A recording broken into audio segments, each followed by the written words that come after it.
either all in or I completely self-destruct. No middle ground for me. When I was using, I didn't just dabble, I devoured. Same with food, same with fitness, same with my job. If you feel like you're the person that does everything to the extreme, this video might be for you. If you guys are new to the channel, my name is Josh McCauley. I'm an online fitness and sobriety coach, helping those go through addiction with cocaine, alcohol, gambling. My passion is to help people. That's one thing I've learned on my sobriety journey. 25 years old, but I've been through a lot. I've learned a lot. So I'm sharing my experiences and what I've learned with you guys. If you haven't yet, please hit the subscribe button, like, comment, whether it's positive or negative. I'm always looking to learn, but let's get into the video, guys. As long as I can remember, I've always been the kid to take everything too far. Whether it was we were just smoking weed, I always had to have enough, or I always had to hit more. I'd almost become consumed by it in a way. I was fascinated. I let that become part of my identity for as long as I can remember. It wasn't just with substances. I was a try-hard at school. I was a try-hard with sports, with work. I was always working, making money, hustling. I was always trying to make my family proud. So whatever it came down to, I put my all into it. With drugs, I easily became consumed with it. And in high school, it was okay because I had all of these things going for me. I had a great girlfriend. I had great grades. I was a star athlete. I was using drugs. I was drinking, mainly just drinking every single weekend. I had great friends. I had the dream high school lifestyle, so everything was okay. And there's a couple different reasons on why I fell into that, where I could never have enough. It became a coping mechanism. When things weren't going right at home, when there were arguments, when there were things that I wanted to hide, I wanted to go to school and prove myself. I wanted to show everybody else that I was doing okay, that I had good grades, that I was a star athlete, that everything in my life was fine, even though it wasn't. Because I'm a man, I don't talk about my problems, I don't reach out, I don't tell my best friend about my problems, I don't tell my girlfriend about my problems, I don't tell my sister about my problems. I tried to hide it with everything at school. I tried to hide it with my substance use.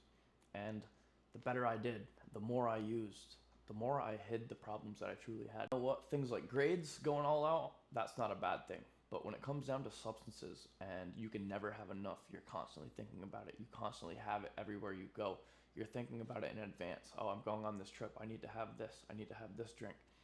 That consumes you, and it is very, very dangerous. And all of these traits I've learned from a very young age.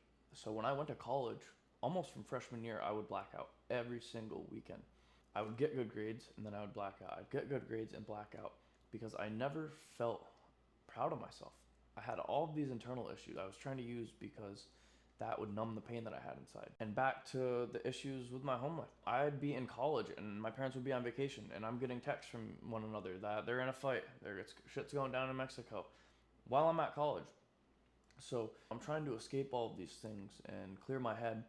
And I've got the stress of school and I've got the stress at home. My escape was using and never having enough. Just having one beer would not do it for me.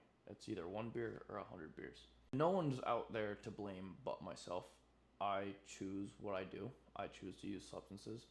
And my surroundings are what shaped me. But I wasn't able to process how to handle my emotions in a healthy way. And I'm still learning every single day on how to do that. Sometimes I flare up. Sometimes I get angry. But I'm trying to channel those emotions into positive ways, like going to work out or telling the person, hey, that frustrated me a little bit. Give me some time. We'll talk about it later.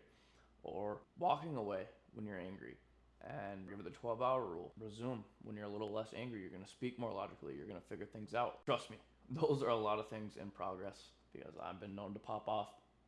But that's the thing about growth.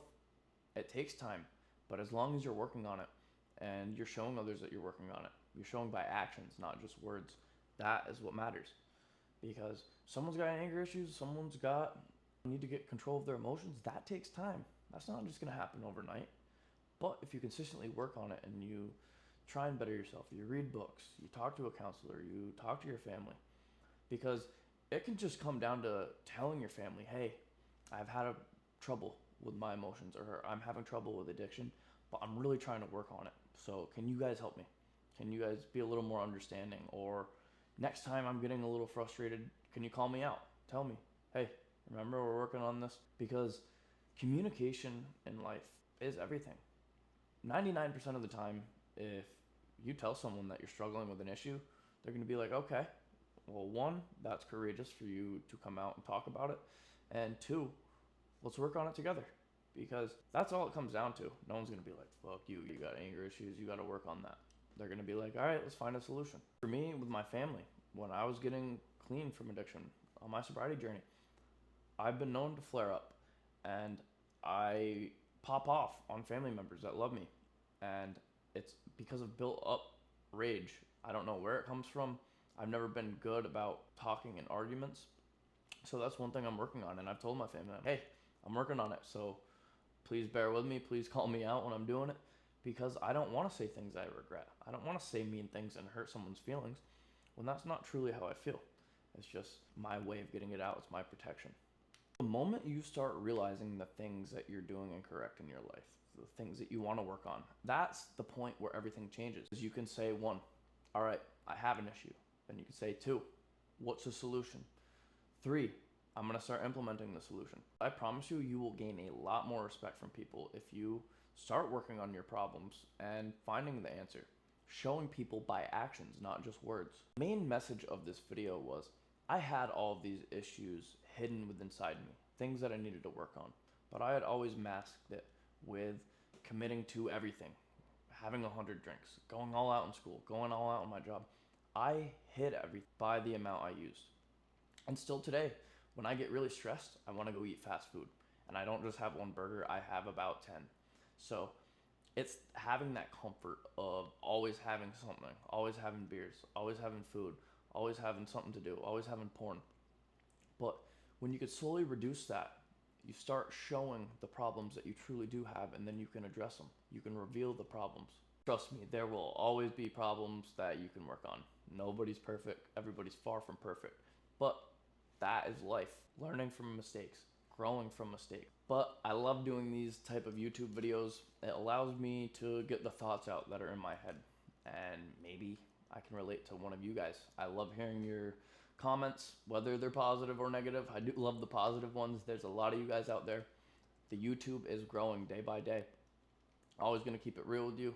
I'm always going to keep it raw, whether that's swearing, whether that's saying fuck. I don't know if I'm allowed to do that if I want to get monetized, but I don't really care. I'm going to keep it real. I'm going to keep coming. I'm consistent. We've got 600 videos up on the YouTube, thousands of videos on Instagram, on TikTok. So if you like this video, please subscribe, please like, comment. See you in a couple days on my next video.